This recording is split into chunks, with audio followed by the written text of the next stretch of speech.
I get it. All right, let's move on to the next spot. San Francisco 49ers at Philadelphia Eagles. We're at Lincoln Financial Field, Philadelphia, Pennsylvania.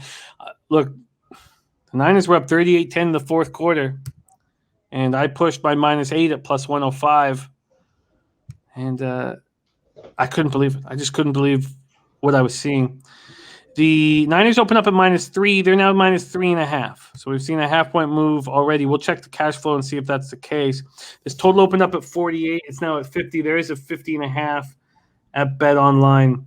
When we move over to the cash flow here, we have 5,876 tickets in. 76% of the tickets, 75% of the cash is on the 49ers. 59% of the tickets, just 12% of the cash on the over. So big bets being placed on this under. Bebsie, did the 49ers stay out east or did they fly back? They stayed out. They stayed out.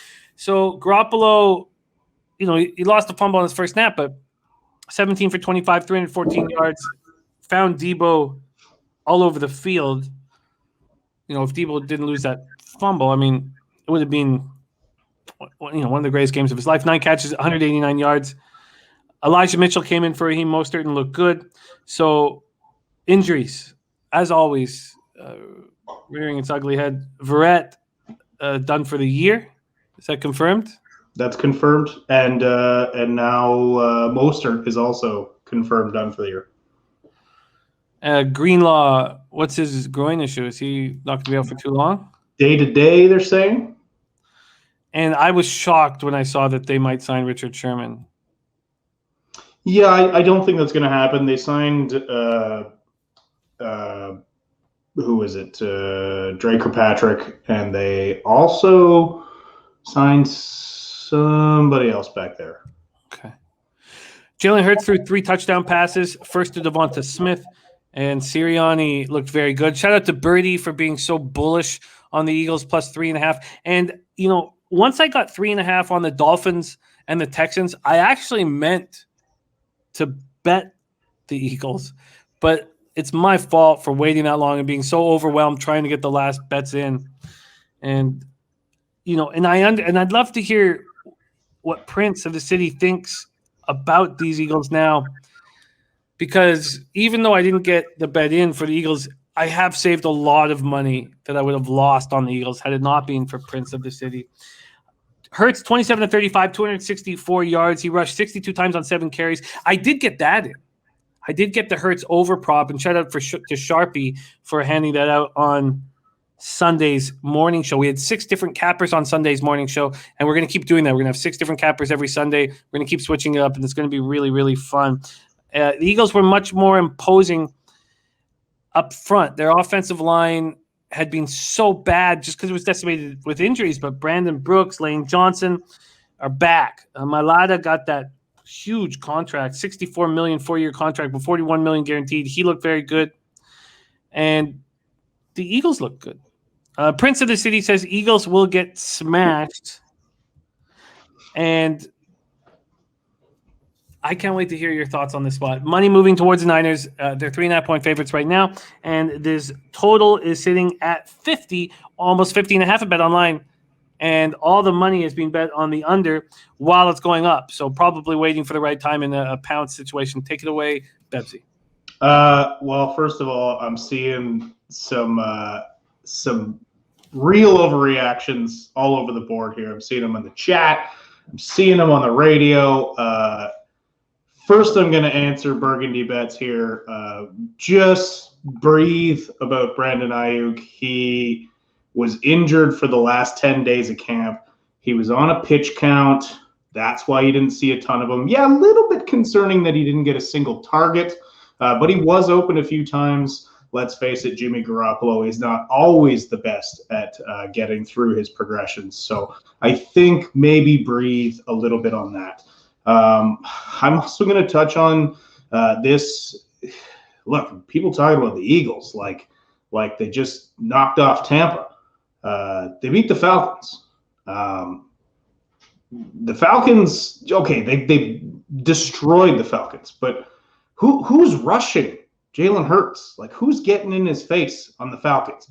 Much different defensive front here in San Francisco. They will pressure them. There's a lot of people, too, being like, oh, the 49ers got gashed on the ground. Did they? They gave up 114 yards on the ground. Is that getting gashed? I don't know about that. I think that's they got hit early. They adjusted. And also, Jimmy, that's oh, thank you. I'm being brought a drink, which is pretty sweet. The other factor, too, is, yes, that score was very close at the end between the Niners and the Lions. But look at how many things had to go in favor of Detroit to close a gap. Like, first of all, when it was still a 4-score lead, or no, it was a 3-score, it was a 24-point lead. Jimmy Garoppolo missed Deebo Samuel on a slant. The game is completely over if that completion is made. But then, you have turnovers. You have George Kittle getting that kickoff off the face. They closed the gap. Look, the Niners dominated that game against a very bad Detroit team. The Eagles beat a very bad Falcons team. So everyone needs to pump the brakes a bit. Yes, the Niners are already looking at brutal injuries. That Verrett injury is huge. They better hope Josh Norman is ready to go this week and isn't terrible. But this defensive front will make up for the lack of talent in that secondary right now. I think this is Niners or no play. I think if you're putting money on the Eagles right now, I even think I saw Eagles money line in the chat. I don't know if you want to play that fast and loose with your money. I don't think it's impossible. I just don't think it's realistic.